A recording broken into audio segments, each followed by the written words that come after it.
기세간원하고 승공천상은 계의선제니 시고로 파괴하고 위타복전은 여저릭조가 부기상공이라.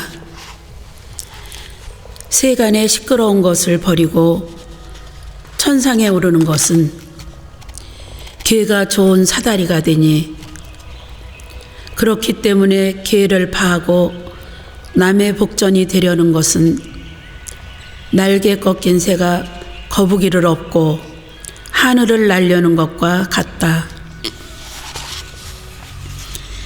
세상의 시시비비와 오비고뇌, 즉 복잡 다단한 일, 근심 걱정과 슬프고 괴로운 일 등을 모두 초월한 삶을 기세간헌이라 합니다.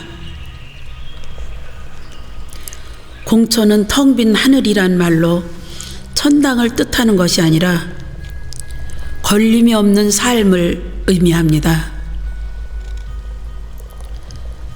승공천상을 공문이라고도 하는데 이는 불법의 일주문이라는 뜻입니다. 텅 빈 문이라 하여 공해탈문이라고도 합니다. 어느 사찰이든 일주문에는 대문이 없잖아요. 누구든지 자유롭게 들어오고 나갈 수 있는 문입니다. 절집 안에 들어서면 천상에 온 것 같다는 말입니다.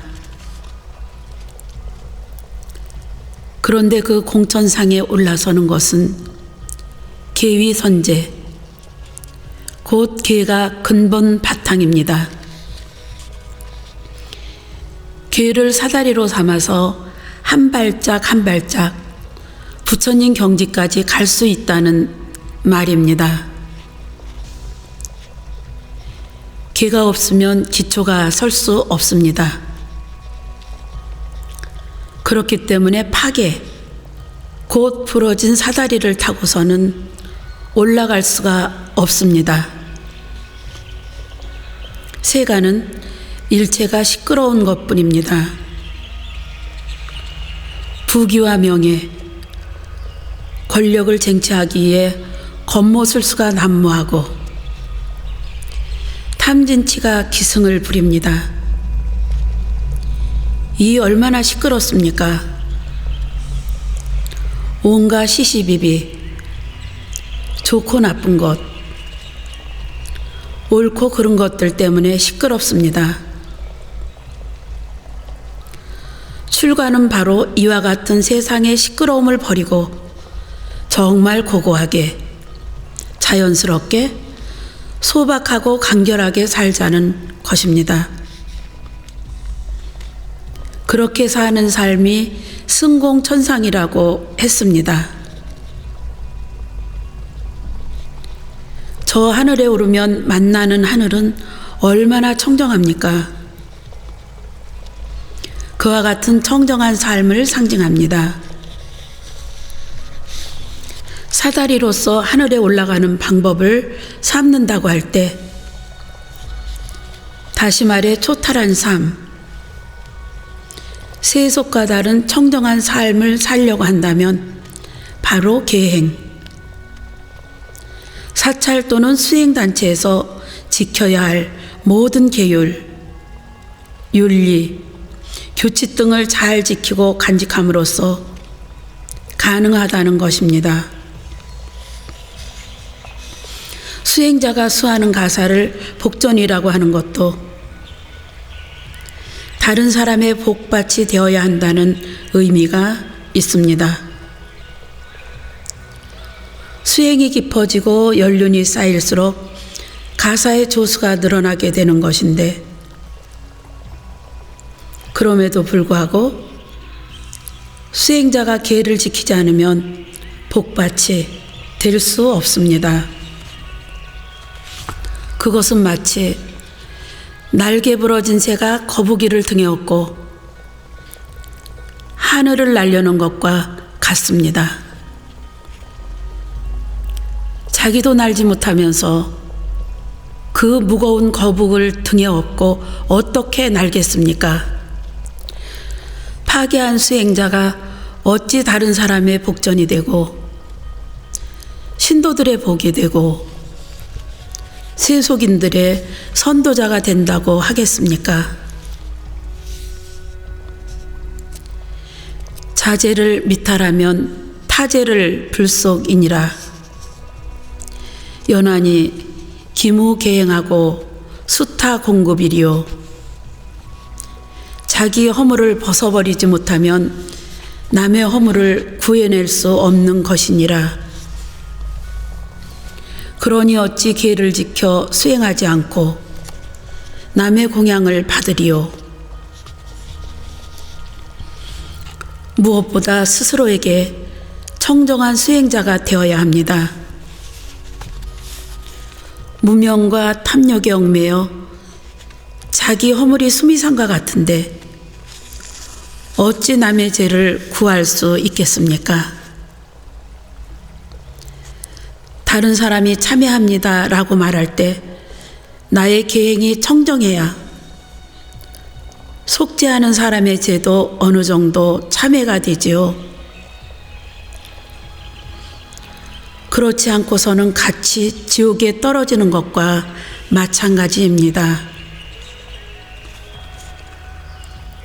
그렇기 때문에 수행한다고 출가해서 사문이 된 사람은 반드시 계행을 철저히 지키고 수행자의 정신을 굳게 다지고 살아가야 합니다. 특히 수행자는 수행에 필요한 모든 것을 다른 사람에게 받아서 살아갑니다. 다른 사람이 공양 올리고 옷 갖다 주고 약 갖다 주는 등 필요한 물품을 제공해 줍니다. 부처님 당시부터 사사공양이라 하여 의복, 음식, 탕약, 와구 4가지에 한하여 신도들로부터 받도록 하였습니다. 신도들은 이 4가지를 공양함으로써 청정한 수행자를 받듭니다. 그런데 계행이 청정하지 않으면 다른 사람의 공양을 받아봐야 서로에게 도움이 안 됩니다. 받는 사람은 오히려 빚만 늘어나고 주는 사람도 깨끗하게 공양함으로써 주는 사람의 의무는 다했지만 크게 복이 될 까닭이 없습니다. 무행공시는 양무이익이요 무상부명은 애석불본이라. 수행 없는 헛된 몸뚱이는 길러봐야 아무런 이익이 없으며 덧없는 뜬목숨은 애착해 아껴도 보존할 수 없느니라. 일제강점기 독립운동가였던 박상진이 지은 절명시에 다음과 같은 부분이 있습니다.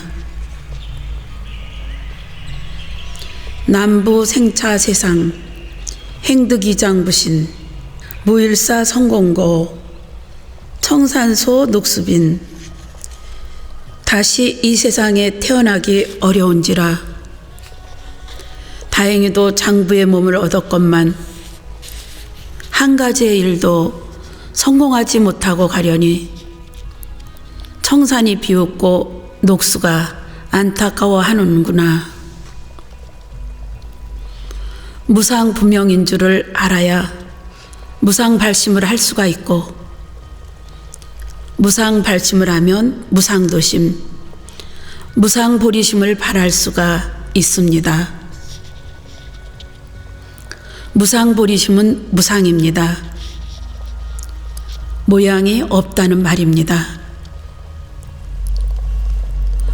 어떤 상이 있어서는 안 되거든요. 나다, 너다, 좋다, 나쁘다, 길다, 짧다 등의 상이 없어야 합니다. 뜬구름과 같은 무상한 목숨이기 때문에 집착한들 영원하지 않다는 도리를 깨닫는 것이 우선입니다. 재관생멸 무상심, 즉시무상 보리심, 생멸무상을 아는 그 마음이 곧 그대로 무상보리심입니다. 공신은 자기 수행이 없는 것은 아무 의미 없는 몸뚱이라는 뜻입니다. 공신은 키워봐야, 먹여봐야, 목숨을 살려봤자 본인에게도 이익이 안 되고 다른 사람에게도 이익이 안 됩니다. 세상에 쓸모있고 보탬이 되어야겠죠. 돈을 많이 벌면 그 돈으로 많은 사람에게 베푸는 일을 해야 되고, 공부를 많이 한 사람은 자기 소신을 확신할 때 모든 것을 희생하더라도 많은 사람에게 이익이 되도록 해야 합니다. 그래야 본인에게도 유익하고 다른 사람에게도 유익합니다. 절을 짓는 사람은 절을 잘 지어서 많은 사람이 기도하고 예배드리고 참선하도록 하는 것도 베푸는 일입니다. 화엄경에서 인생난득 불법난봉, 사람의 몸받아 태어나기 어렵고 또한 부처님 법 만나기 어렵다라고 했습니다. 그리고 열반경에서는 맹구우목, 불법 만나기가 눈먼 거북이가 바다에서 떠도는 나무를 만나는 것과 같다라고 합니다. 또 법구경에서는 세간유불난, 불법 난등문, 부처님이 세상에 나시기 어렵고 그 부처님 법을 얻어 듣기 어렵다라고 했습니다. 인간의 몸과 불법을 모두 얻었으니 더 이상 다행인 일은 없습니다.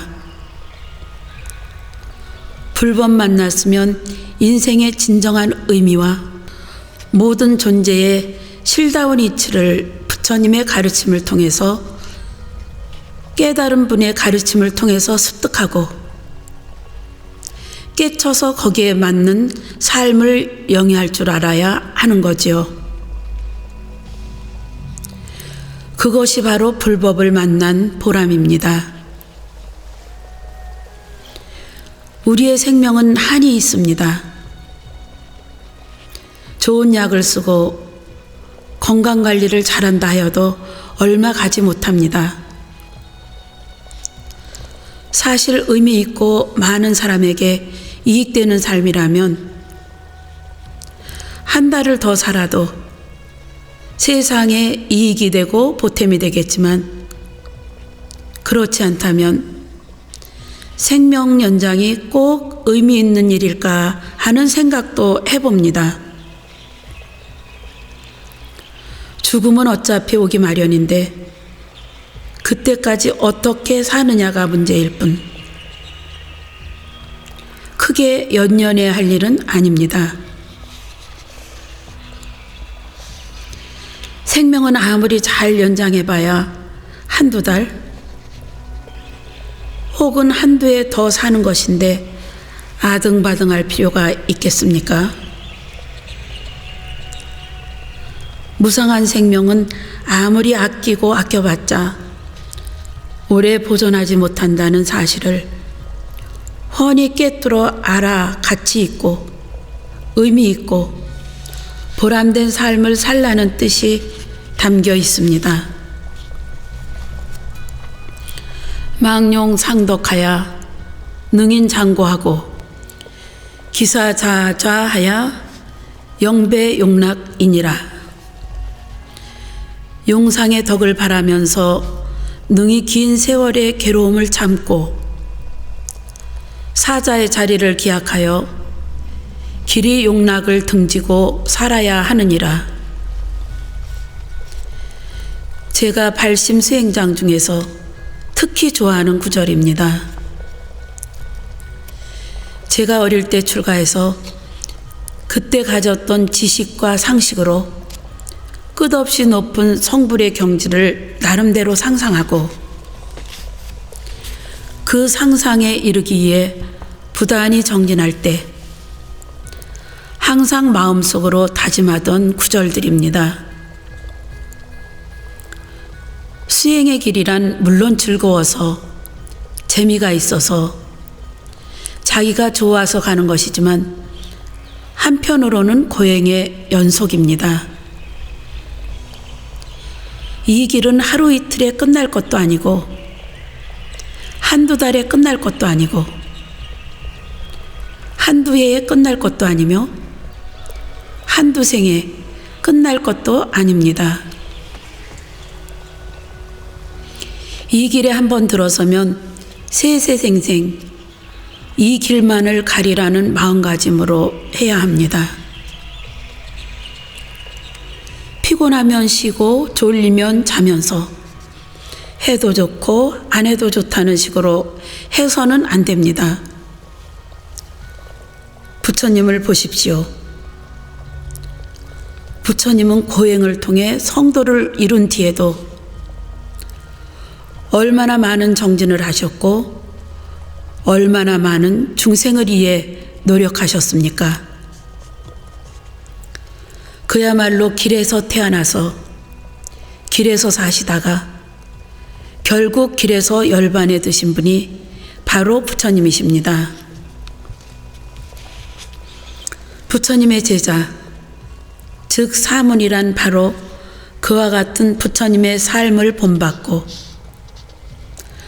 그와 같은 삶이 인생의 가장 큰 보람이고 의미 있는 길이라 생각하는 사람들의 모임이라 할 수 있습니다. 그렇기 때문에 세세생생 할 일이고 영원히 할 일입니다. 용과 코끼리와 사자를 흔히 동물 중에서도 왕이라고 하지요. 이 세 동물은 덕과 지혜와 자비를 상징하기도 합니다. 그래서 결제에 들어갈 때 각각 맡아서 해야 할 소임을 짜는 일을 용상방을 짠다고 합니다. 모두 용상대덕을 희망하기 때문이죠. 비록 지금은 수행자의 길에 입문한 지 얼마 되지 않았지만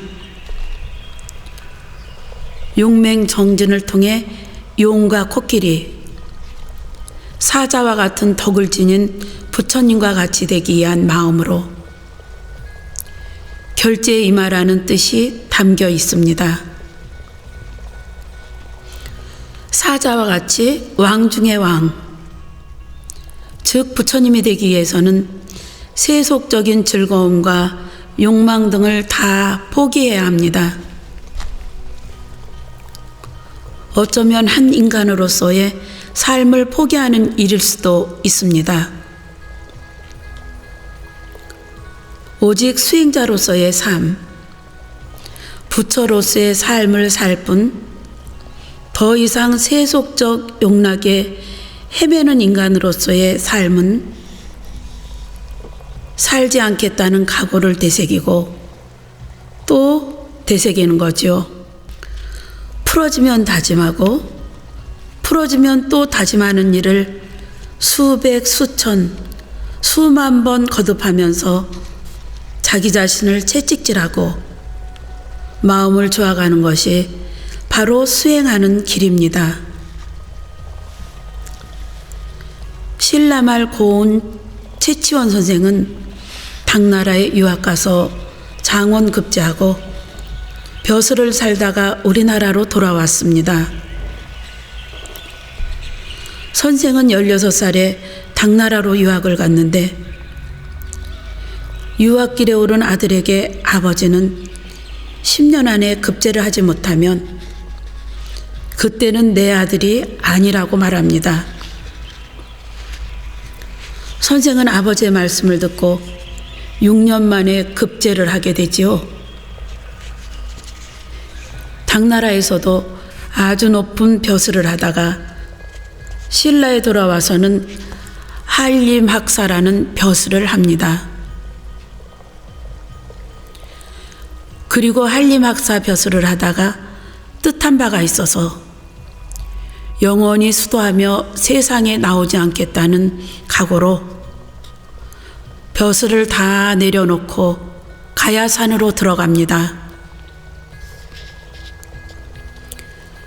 그때가 마침 해제철이었는데 스님들은 걸망을 지고 가야산에서 내려오고 선생은 가야산에 들어가서 홍류동 계곡에서 서로 맞닥뜨리게 됩니다. 세상을 등지고 산에 들어가서 수행하겠다는 서리빨 같은 다짐을 하고 들어가던 선생의 입장에서 보면 걸망을 지고 내려오는 스님들이 실망스럽거나 한심했을지도 모릅니다. 산이 좋아 산에서 수행하겠다는 마음으로 산에 들어가서는 해제가 무슨 상관입니까? 한 번 들어갔으면 다시는 나오지 말아야죠. 이러한 마음을 갖고 산으로 들어가던 최고원 선생은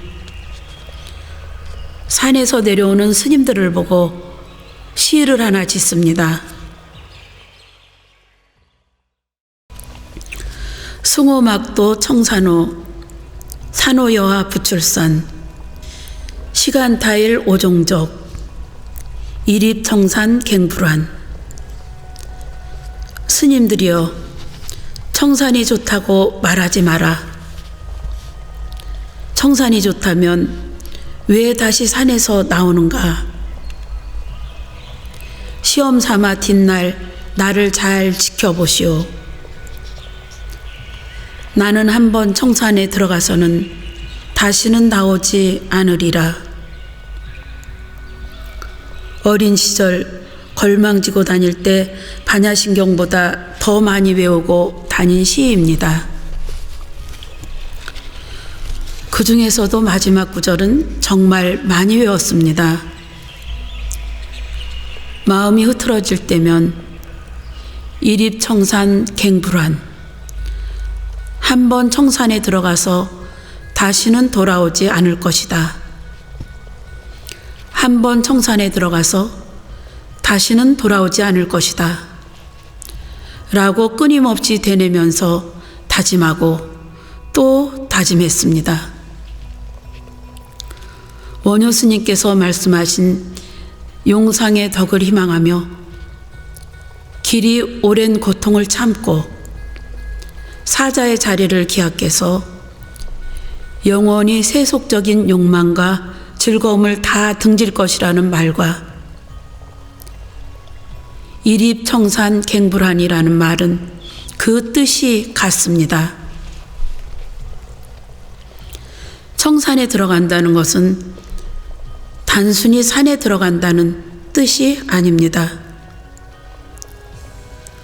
산에야 나무하러 들어갈 수도 있고 약초 캐러 들어갈 수도 있고 산삼 캐러 들어갈 수도 있습니다. 그렇기 때문에 꼭 산에서 사는 게 중요한 것은 아닙니다. 산에 들어간다는 말의 진정한 뜻은 원효 스님께서 말씀하신 것과 같은 의미를 담고 있습니다. 행자 심정하면 제천이 공찬하고 도인이 연색하면 선신이 살이 하나니라. 수행자의 마음이 깨끗하면 하늘이 함께 칭찬하고 도인이 색을 그리워하면 선신들이 버리고 떠나느니라. 능원경에서는 십습인 육교보라고 하여 10가지 버릇이 인을 지어서 6가지의 교보를 받아 18대 지옥을 만든다고 하였습니다. 10가지 버릇이란 첫째는 음란한 버릇, 둘째는 탐착하는 버릇, 셋째는 교만한 버릇, 넷째는 성내는 버릇, 다섯째는 속이는 버릇, 여섯째는 거짓된 버릇, 일곱째는 원망하는 버릇, 여덟째는 나쁜 소견으로 변명하는 버릇, 아홉째는 모함하는 버릇, 열째는 들추어내는 버릇입니다. 6가지의 교보란 첫째는 보는 업보가 나쁜 결과를 불러오는 것, 둘째는 듣는 업보가 나쁜 결과를 불러오는 것, 셋째는 냄새 맡는 업보가 나쁜 결과를 불러오는 것, 넷째는 맛을 탐하는 업보가 나쁜 결과를 불러오는 것, 다섯째는 접촉의 업보가 나쁜 결과를 불러오는 것,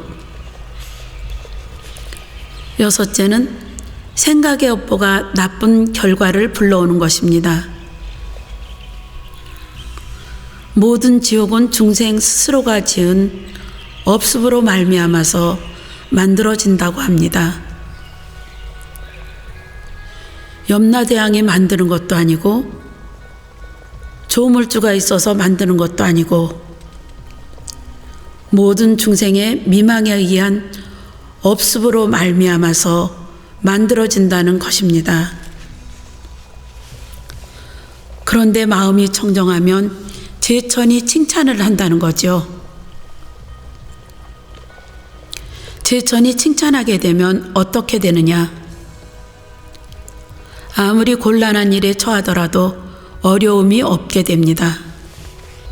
4대 흘산이라 불보구준이 금일석이라 파행조제인저 4대가 흐련히 흩어져 버리는 것이라 오래도록 머물미 보장되지 않으니 오늘이 벌써 저녁인가 했더니 어느새 아침이 오는구나. 아침에 건강하게 출근했던 사람이 송장이 되어 돌아오기도 하고 어제까지 괜찮던 사람이 오늘 병들었다는 소식이 들리고 며칠 전 헤어졌던 사람이 그새 죽었다는 소식이 들립니다. 생명을 기약할 수 없는 것이 인생입니다. 지수아풍 4대로 된 인간의 생명은 문득 흩어져 버려서 오랫동안 머문다고 보장할 수 없습니다. 그 아무도 영원한 생명을 보장할 수 없지요. 부처님과 보살님도 돈과 명예도 부모와 자식, 형제 자매라 하여도 인간의 수명을 단 1분, 1초도 연장할 수 없습니다. 주자의 다음과 같은 구절이 있습니다. 인무 백세인 왕작 천년계 1월서이 세불아연 100살을 사는 사람이 없건만 1000년 살 계획을 세우는구나. 날과 달은 가고 세월은 나를 기다리지 않는다. 수행자는 이 길이 참으로 좋은 길이고 가치 있는 길이라고 생각하면 초원음을 다투어야 합니다. 시간은 기약할 수 없기 때문입니다. 세라기 후고원을 핫함 착채며 일인이 장락이언을 합을수제리요. 세상의 용락이 죽은 뒤에 고통이건을 어찌 탐착하며 한 번 참는 것이 긴 즐거움이거늘 어찌 닦지 아니하리요. 세상의 즐거움은 설탕물과도 같습니다. 설탕물은 단맛이 끝나면 쓴맛이 돌아오죠. 그러나 담담한 냉수는 처음부터 끝까지 모두 맑은 맛입니다. 세상에는 온갖 유혹이 있습니다. 오욕락이라 하잖아요. 제욕, 성욕, 음식욕, 명예욕, 수면욕이 끊임없이 유혹합니다. 그래서 내 몸이 하자고 하는 대로 하게 되면 끝이 없습니다. 그런데 한번 참고 견뎌내면 점점 견디는데 힘이 붙어 등력을 하게 됩니다. 고통을 참는 것도 재미가 있어요. 그 나름대로 맛이 있거든요. 고봉화상은 다음과 같은 말씀을 남기셨습니다. 풍궁강지 1년 만년 화강반조 차리부관 혼침산란 진력가편 천마말년 전전신선 일구월심 밀밀면면 금강 같은 굳은 뜻을 세워 한 생각이 만년 가게 하라. 빛을 돌이켜 반조하여 살피고 다시 관찰하다가 혼침산란이 생기거든 힘을 다해 채찍질을 할지어다. 1000번 만번 단련하면 더욱더욱 새로워질 것이요. 날이 오래고 달이 깊어지면 정밀하게 이어져서 계속되리라. 도인탐은 시행자 수치요. 출가부는 시군자 소손이라. 도 닦는 이가 탐심을 가지는 것은 수행자로서의 수치요. 출가한 사람이 부를 누리는 것은 군자의 비웃음거리니라. 탐심은 탐진치 삼독심과 같은 의미입니다. 수행자가 가장 경계해야 할 것이 바로 삼독심이지요. 수행한다는 것은 삼독심을 여의는 과정이라고 할 수 있습니다. 탐욕은 탐해라고도 합니다.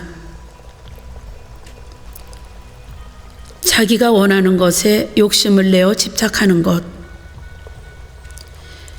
자기의 뜻에 맞는 일에 집착하는 것, 정도를 넘어서서 욕심을 부리는 것, 명성과 이익을 지나치게 좋아하는 것 등 모두 이에 해당합니다. 일반적으로 식욕, 색욕, 제욕, 명예욕, 수면욕 등을 들어 오욕이라 합니다. 특히 여자의 경우는 색욕을 비롯하여 얼굴의 아름다움에 대한 욕망, 오치장에 관한 욕망, 아름다운 몸매에 관한 욕망, 아름다운 음성에 대한 욕망, 피부의 윤기에 대한 욕망 등 유욕을 더 가지고 있다고 합니다. 진해는 분노하는 것으로서 미워하고 성내는 것을 말합니다. 따라서 진해는 분노뿐만 아니라 시기와 질투까지 모두 포함하고 있는 것입니다. 이 진해는 수행을 하는데 가장 큰 허물이 되는 것이며 다스리기도 어렵습니다. 우치는 현상이나 사물의 도리를 이해할 수 없는 어두운 마음으로서 있는 그대로의 모습을 판단할 수 없게 합니다.